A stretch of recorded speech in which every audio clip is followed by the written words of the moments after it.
बहुत समय पहले की बात है। हीरापुर गांव में सुखीराम नाम का एक मशहूर हलवाई रहा करता था।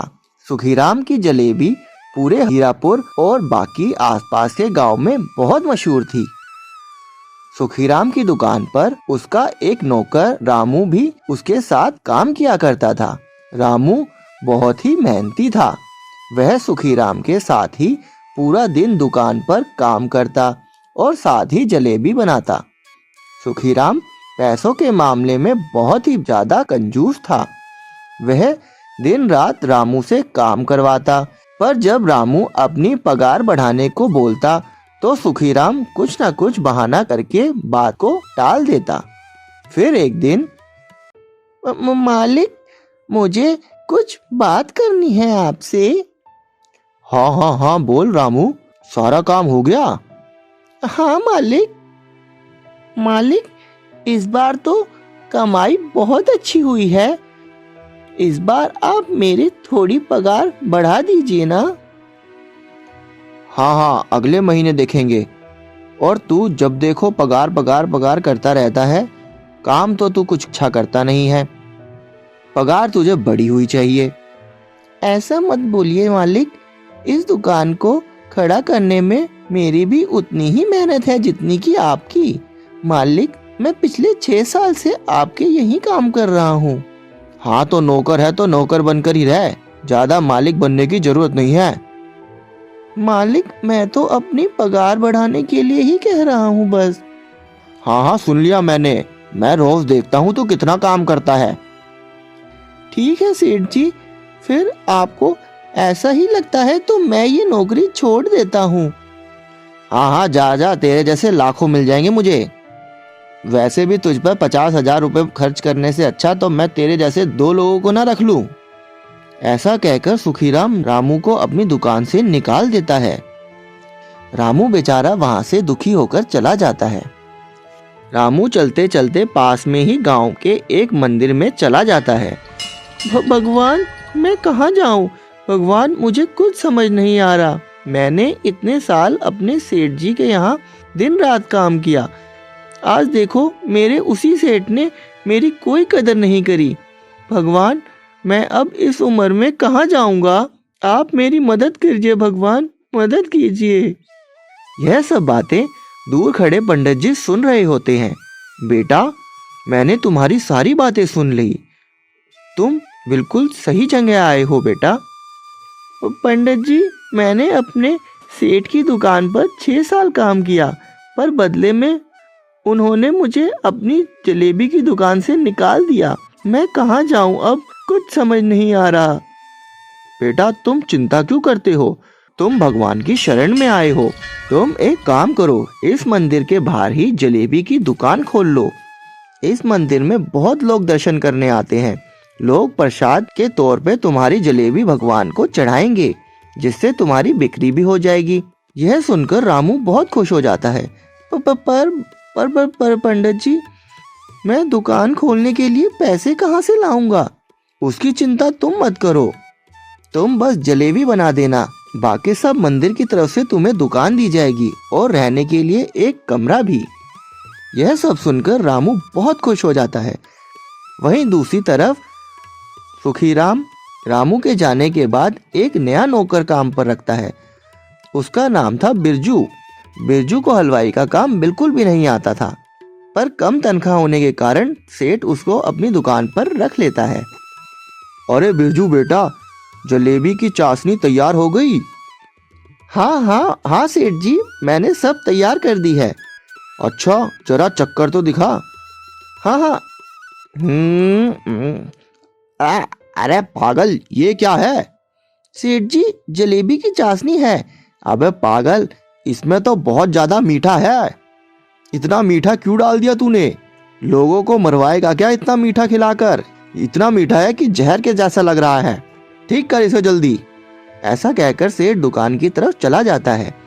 हाँ, पता नहीं किस बेवकूफ को मैंने रख लिया काम पर। थोड़ी देर बाद ही बिरजू सारी जलेबियां तैयार कर देता है। गांव के लोग जलेबी खाने के लिए सुखीराम की दुकान पर आने लगते हैं। हाँ सुखीराम, हमें भी तो जलेबी खिलाओ। हाँ भाई सुधीर, लो लो लो, भाई तुम्हारे यहाँ की जलेबी तो बहुत ज्यादा मशहूर है, हमें भी तो दो, हमें भी दो। हाँ भाई हाँ, जरूर जरूर जरूर। जैसे ही लोग जलेबी खाते हैं, छी अरे अरे यार ये क्या खिला दिया, अरे यार छी, इतनी बेकार जलेबी, इतनी बेकार जलेबी बनाई है सुखी राम। क्या यार तूने मेरा मूड खराब कर दिया। इतनी घटिया जलेबी मैंने आज तक नहीं खाई। अब मैं कभी भी इसकी दुकान पर जलेबी खाने नहीं आऊंगा। यह सुनकर सुखीराम बहुत ज्यादा दुखी हो जाता है। जिस सुखीराम जलेबी खाकर देखता है तो उसका गुस्सा और भी ज्यादा बढ़ जाता है। अरे नालायक, ये क्या बनाया तूने? क्या हुआ सेठ जी, क्या हुआ? जलेबी नमकीन क्यों है? इसमें तूने नमक क्यों डाल दिया गधे? सेठ जी आपने ही तो कहा था कि जलेबी ज्यादा मीठी हो गई है, तो मुझे लगा इसमें नमक डालकर मैं सब कुछ बराबर कर दूंगा।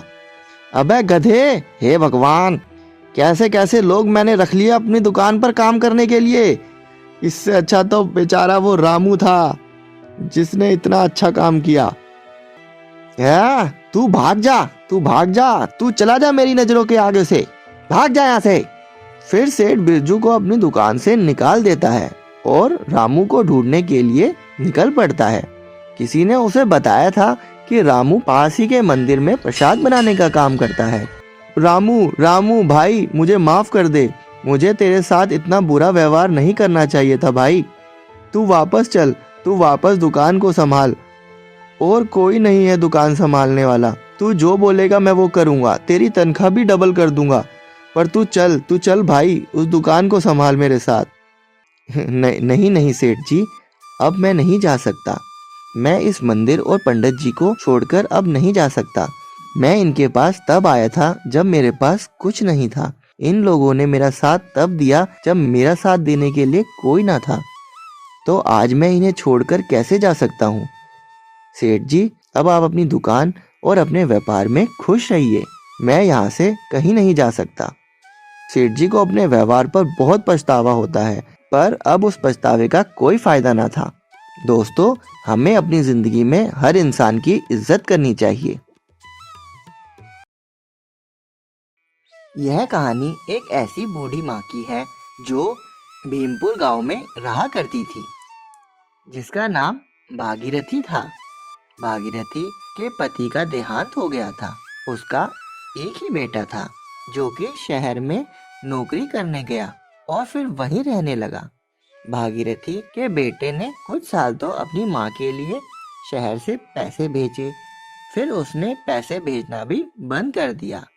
यह देखकर भागीरथी बहुत ही ज्यादा उदास और परेशान रहने लगी। काकी, ओ काकी, अरे तुम यहाँ बैठी हो, मैं सारी जगह तुम्हें ढूंढ आई। क्या करूं बेटा, अब अकेले समय नहीं बीतता। मेरा एक ही तो बेटा था, अब मैं उसका ही इंतजार करती रहती हूँ। अरे काकी, तू अब भी क्यों इंतजार करती है उसका? उसे गए तो सालों हो गए, तेरा बेटा तुझे भूल गया है। हाँ, मुझे मालूम है बेटा, पर मैं क्या करूं, माँ की ममता होती ही ऐसी है। फिर अगले दिन यह महीना भी बीत गया, पर ना तो मेरे बेटे ने पैसे भेजे और ना ही खुद मुझे मिलने के लिए आया। पता नहीं मेरा बेटा किस हालात में होगा। अब तो लगता है इस उम्र में मुझे ही कुछ काम धंधा करना पड़ेगा। फिर वह बूढ़ी काकी की नजर अपने घर के आंगन में लगे केले के पेड़ पर पड़ती है। अरे यह केले तो पक गए हैं। ऐसा करती हूँ, इन्हें ही तोड़कर कुछ खा लूंगी और कुछ बेच दूंगी। यह सोचकर वह बूढ़ी काकी पेड़ के नीचे पहुंच जाती है और देखती है सारे केले पेड़ पर बहुत ही ज्यादा ऊपर लगे हैं, जिनको उतार पाना उसके बस की बात नहीं थी। तभी वहाँ रामू आ जाता है। रामू उसी गांव में रहा करता था और बूढ़ी काकी के बेटे का बहुत अच्छा दोस्त था। अरे काकी, क्या हुआ? आप ठीक तो हैं? हाँ बेटा, मैं ठीक हूँ। बेटा, तू मेरा एक काम कर देगा? मेरे लिए ये पेड़ पर चढ़कर तू सारे केले मेरे लिए तोड़ देगा? पर काकी, आप इन केलों का क्या करोगे? बेटा, मैं इन केलों को बेचकर पैसे कमाऊंगी, जिससे कि मैं अपना घर चला सकूं। बेटा, एक काम कर, तू 10 दर्जन केले मेरे लिए तोड़ दे। मैं तुम्हारे लिए 10 दर्जन केले तो तोड़ दूंगा, पर इसमें मेरा क्या फायदा? एक काम करो काकी, आपको मेरी एक शर्त माननी होगी। मैं उन केलों में से आधे केले खुद रख लूंगा, यानी 5 दर्जन केले मैं अपने पास रखूंगा। ठीक ठीक है बेटा, कोई नहीं, तू आधे केले तू रख लियो, पर तू मेरे लिए 10 दर्जन केले तोड़ दे। ऐसा कहकर रामू पेड़ पर चढ़ जाता है और 10 दर्जन केले तोड़कर ले आता है, जिसमें से वह 5 दर्जन केले खुद रखता है और 5 दर्जन केले काकी को दे देता है। काकी इन 5 दर्जन केलों को लेके अपने घर से कुछ दूर सड़क के किनारे बैठ जाती है। तभी वहां एक कार आके रुकती है। उसमें से एक आदमी निकलता है। अरे माँ जी, ये केले कैसे लगाए? 40 रुपए दर्जन है बेटा। अच्छा, केले तो बहुत अच्छे लग रहे हैं और इतने सस्ते भी हैं। ऐसा करता हूँ, मैं 1 दर्जन केले लेकर देखता हूँ। अच्छा माँ जी, 1 दर्जन केले दे दीजिए। अच्छा, एक बात बताएं माँ जी, आप इतनी बड़ी उम्र में काम कर रही हैं और इस सड़क पर बैठे हो, क्या आपके घर पे और कोई नहीं है? क्या करूं बेटा, मजबूरी है, इसलिए काम करना पड़ रहा है। अच्छा ये बात है, तो ऐसा कीजिए काकी, आप ये सारे केले मुझे बेच दीजिए। ऐसा कहकर वह आदमी सारे केले खरीद लेता है। यह सब देखकर काकी बहुत खुश हो जाती है और सब केले बेचकर अपने घर वापस आ जाती है। उस दिन काकी बहुत ज्यादा खुश होती है, क्योंकि उनकी कमाई बहुत अच्छी होती है। वहीं दूसरी तरफ रामू भी 5 दर्जन केले ले जाकर बाजार में महंगे दामों पर बेचता है। केले इतने अच्छे होते हैं और इतनी अच्छी क्वालिटी के होते हैं कि उसके सारे केले फटाफट हाथों हाथ बिक जाते हैं और शाम को रामू अच्छे पैसे लेकर घर पे आ जाता है। अरे वाह, आज तो बहुत अच्छी कमाई हो गई। काकी के घर पे जो केले का पेड़ है, उसके केले तो बहुत ही ज्यादा अच्छे हैं। ऐसा क्या करूं मैं, उस पेड़ के सारे केले तोड़ दूं और जाकर बाजार में बेच दूं, जिससे कि मुझे बहुत ज्यादा मुनाफा हो जाए और काकी को पता भी ना चले। ऐसा मैं क्या करूं? रामू के मन में लालच आ जाता है। सारे केले पाने की चाहत में वह रात को ही अंधेरे में केले चुराने के लिए काकी के घर पे लगे केले के पेड़ के वहां पहुंच जाता है और रात में ही केले के पेड़ पर चढ़कर सारे केले तोड़ लेता है। वह सारे केले एक बोरी में भरकर चोरी छुपे अपने घर ले आता है और बहुत खुश होता है। फिर अगले दिन बूढ़ी काकी केले के पेड़ के नीचे बैठकर रामू का इंतजार कर रही होती है कि कब वह आकर केले तोड़ेगा और उसके बाद कब वह केले बेचने के लिए सड़क के किनारे जाएगी। वहीं दूसरी तरफ रामू देखता है कि रात को जो भी केले उसने तोड़े थे और बोरी में भर के रखे थे, वह सब केले गायब हो गए हैं।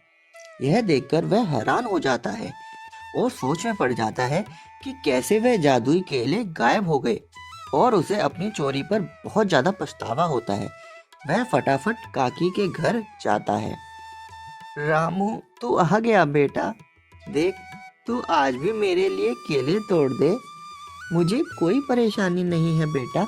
तू एक काम करियो, तू आधे केले ले लियो। रामू केले के पेड़ की तरफ देखता है तो देखते ही हैरान हो जाता है और सोच में पड़ जाता है कि ऐसा कैसे हो गया। मैं तो रात को सारे केले तोड़कर ले गया था, फिर सुबह होते ही ये सारे केले दोबारा से पेड़ पर कैसे लग गए? यह तो एक जादुई पेड़ है, जो मेरे घर से गायब हुए केले यहाँ फिर से दोबारा से इसी पेड़ पर लग गए। यह देखकर वह काकी के सामने हाथ जोड़ लेता है मुझे माफ कर दीजिए काकी, मुझे माफ कर दीजिए। मुझसे बहुत बड़ी गलती हो गई है। मैं आपके सारे केले तोड़ दूंगा और खुद कुछ भी नहीं लूंगा।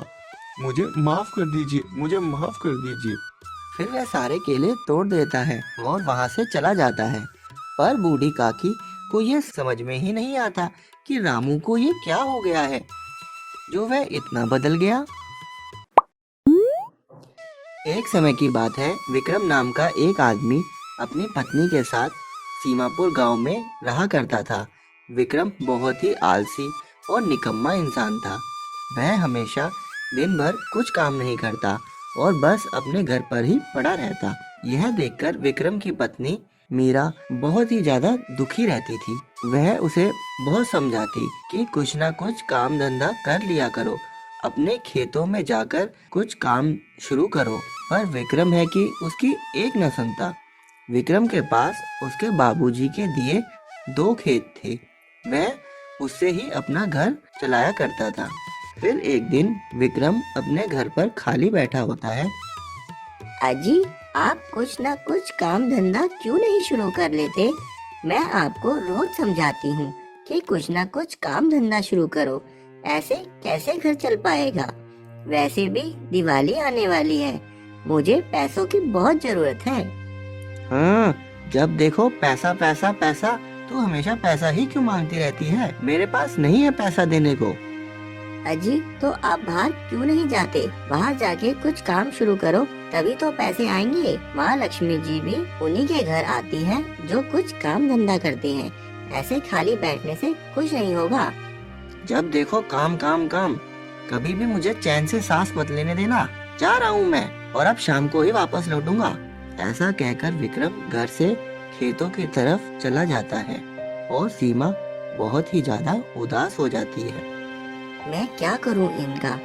इन्हें कैसे सुधारूं? ऐसे तो घर के सारे पैसे खत्म हो जाएंगे। पता नहीं अब क्या होगा हमारा। विक्रम जाकर अपने खेत में एक पेड़ के नीचे जाके खड़ा हो जाता है। तभी विक्रम का एक दोस्त राजू वहां आ जाता है। राजू विक्रम से बहुत ही ज्यादा जला करता था। वह ये चाहता था कि कैसे न कैसे करके विक्रम को कर्ज के बोझ में दबा दिया जाए, जिससे कि वह आत्महत्या कर लेगा और बाद में वह विक्रम की पत्नी के साथ शादी कर लेगा। वह बार बार से तो उसका दोस्त बनने का नाटक करता, पर उसके पीठ पीछे ही सारे बुरे काम करता, जिससे कि विक्रम का बहुत नुकसान हो। क्या हाल है विक्रम भाई? क्यों इतने परेशान और दुखी लग रहे हो? बस भाई राजू, क्या बताऊं तुझे, काम धंधा कुछ है नहीं और घर पर ये पत्नी है कि मुझे जीने ही नहीं देती। क्या करूं? और तू बता, तेरा कैसा चल रहा है? तू तो बहुत बदल गया यार। गले में मोटी चेन और हाथ में घड़ी, क्या बात है, कोई लॉटरी लग गई है क्या? हाँ हाँ, यही समझ लो विक्रम भाई। ऐसी कौन सी लॉटरी लगी भाई, हमें भी तो बता दे। भाई ये ऐसी लॉटरी है, इसमें इंसान को पूरा भरोसा करना पड़ता है, ऐसे ही हवा में बात नहीं होती। अच्छा अच्छा, पर मुझे तो तुझ पर बहुत भरोसा है, मुझे तो बता दे यार, मैं ये बात किसी को नहीं बताऊंगा। अच्छा तो सुन, मैंने अपना सारा पैसा जुए में लगा दिया था, वहीं से ही मुझे बहुत मोटी कमाई हुई, जिससे कि मेरी लॉटरी ही खुल गई। क्या? हाँ भाई। पर भाई, जुआ खेलना तो बहुत ही ज्यादा बुरी बात है। अरे यार, पहले था, आजकल शहरों में यह सब आम बातें हो गई हैं। और अब तू ही बता, और अब तो दिवाली आ रही है, मैं तो कह रहा हूँ विक्रम भाई, कब तक इन खेतों में ही पड़े रहोगे? साथ आ जाओ, पैसा ही पैसा होगा, पैसा ही पैसा। हा हा हा। हाँ भाई, कह तो तुम ठीक रहे हो, पर मेरे पास इतना पैसा नहीं। अरे पैसे नहीं है तो भाभी जी के गहने तो हैं। क्या? वो नहीं लगा सकता मैं। अरे विक्रम भाई, तुम्हें लगाने के लिए कौन कह रहा है? तुम्हें तो बस गहने जुए में रखने हैं। और वैसे भी तुम्हारी किस्मत तो बहुत ही ज्यादा अच्छी है, तुम तो जीत ही जाओगे। और फिर ये भी तो सोचो कि इस दिवाली जब तुम भाभी जी को नए नए गहने दोगे तो वह कितनी खुश हो जाएंगी।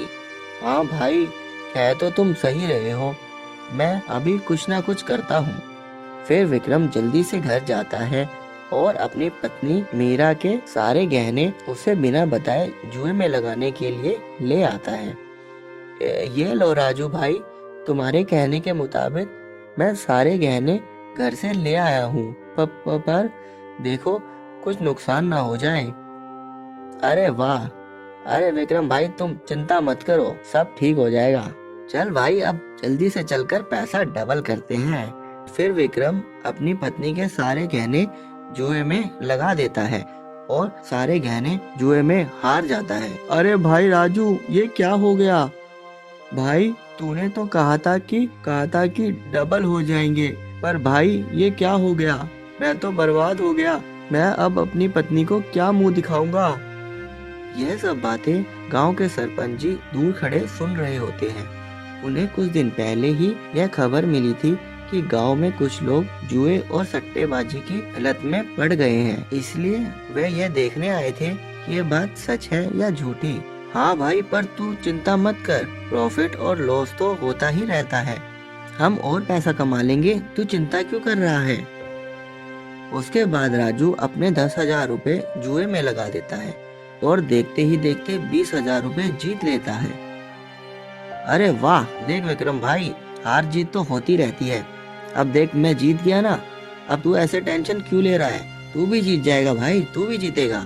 पर भाई मेरा तो बहुत ही ज्यादा नुकसान हो गया ना, मैं इस नुकसान को कैसे भर पाऊंगा? भाई नुकसान तो चलता रहता है, तू एक काम कर, अब की बार अपनी जमीन को दांव पर लगा दे। क्या तू क्या कह रहा है भाई? एक मेरे खेत ही तो है मेरे सहारे, जिनके सहारे मैं जीवन निकाल रहा हूँ, मैं उन्हें कैसे लगा सकता हूँ दांव पर? अबे सोच, अगर तू एक बार जीत गया तो तेरी किस्मत बदल जाएगी भाई, और इस दिवाली तेरे घर लक्ष्मी जी बरसेगी। भाई सोच, पैसा ही पैसा होगा, पैसा ही पैसा जीवन में। फिर राजू विक्रम को उसकी खेत वाली जमीन को जुए में लगाने के लिए मना ही लेता है और विक्रम खेत की जमीन के कागज लेने के लिए घर चला जाता है। हा हा हा, इस विक्रम बेवकूफ को क्या पता ये कैसे मेरे जाल में फंस गया है। इसको मैं इतना गरीब कर दूंगा और कर्ज के बोझ के नीचे इतना मार दूंगा कि यह आत्महत्या करने पर मजबूर हो जाएगा।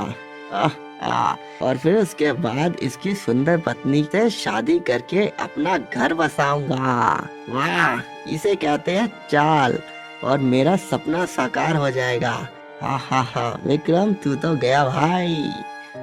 यह सब सुनकर सरपंच जी हैरान हो जाते हैं। वह फौरन विक्रम के घर जाते हैं और जो कुछ भी हुआ सब विक्रम की पत्नी मीरा को बता देते हैं। यह सब सुनकर मीरा हैरान हो जाती है। तभी विक्रम भी घर आ जाता है। अजी, ये क्या सुन रही हूँ मैं? आपने मेरे बिना पूछे ही मेरे सारे गहने जुए में लगा दिए।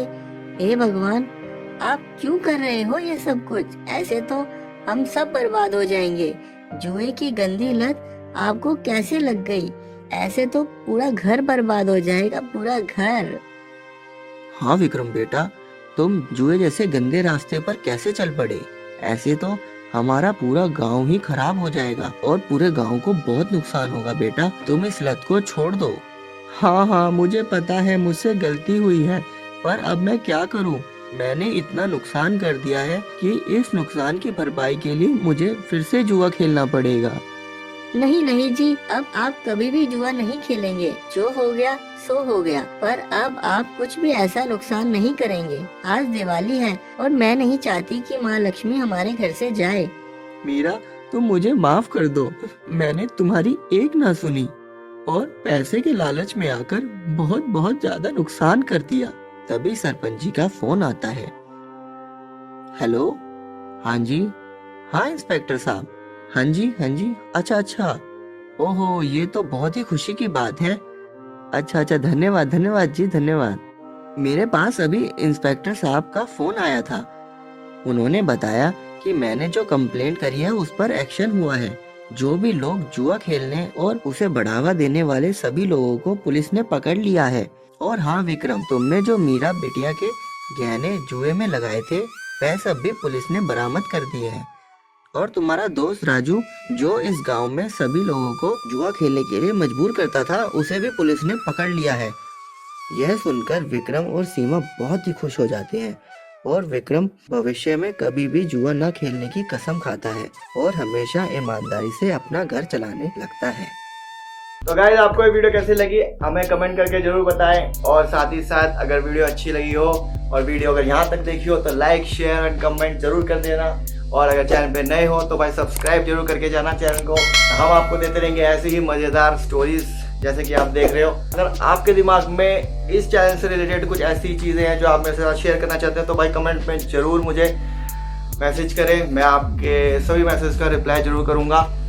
और अगर कोई भी ऐसी चीज़ पूछना चाहते हो मुझसे एज ए एनिमेशन रिलेटेड तो वो भी आप पूछ सकते हैं, वो भी आप कमेंट में जरूर कर सकते हैं। और साथ साथ भाई सब्सक्राइब जरूर कर देना, सब्सक्राइब चैनल में जरूर कर देना भाई, थोड़े से हैं सब्सक्राइबर्स, तो सब्सक्राइबर बढ़ाओ और शेयर करो वीडियो ज़्यादा से ज़्यादा, क्योंकि बहुत मेहनत चल रही है भाई, बहुत ज़्यादा मेहनत कर रहे हैं। मैं अकेला ही लगा हुआ हूँ इस टाइम, ऑडियो स्क्रिप्टिंग और एनिमेशन सबके सब मैं खुद ही कर रहा हूँ, तो इसलिए भाई फुल ज़्यादा से ज़्यादा सपोर्ट करें मुझे।